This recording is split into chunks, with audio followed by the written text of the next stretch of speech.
Ever wondered what it takes to train like Tony Jaa from Ong-Bak? Well, I did, and this week, I dove into a 7-day Muay Thai challenge to find out. Can I master his epic moves? Let's see, I'm giving it everything. This journey wasn't a walk in the park.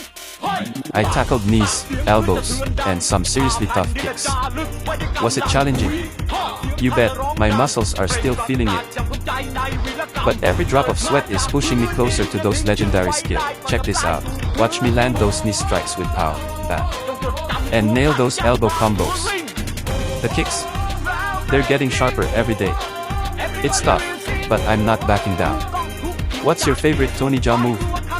Drop it in the comments, I'd love to try it next. Hit that like button if you're inspired, and subscribe to join my journey. Let's keep the energy high. 7 days down, but I'm just getting started.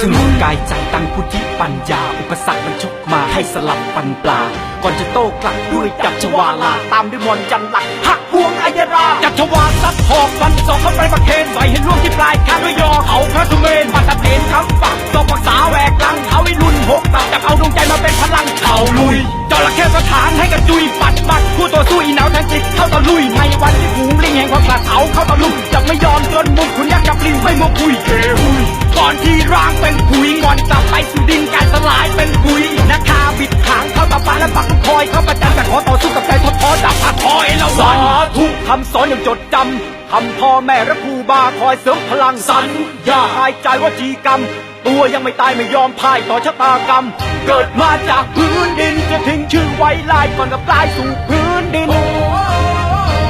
จงจดจำตัวขันยักษ์มาเสือลิงEverybody will sing ถูกต้องทุกจริงจากดินไปสู่ฟ้าให้รู้ว่าข้าคือตัวจริง Ground breaking Everybody will sing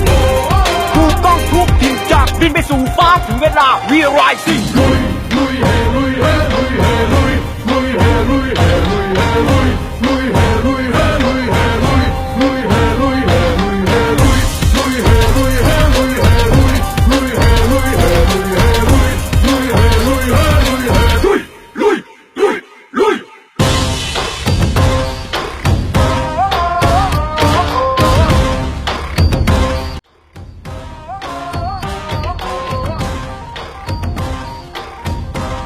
See you in the next challenge. Let's train like legends. Don't forget, please subscribe, like, and share this video. Let's keep it going.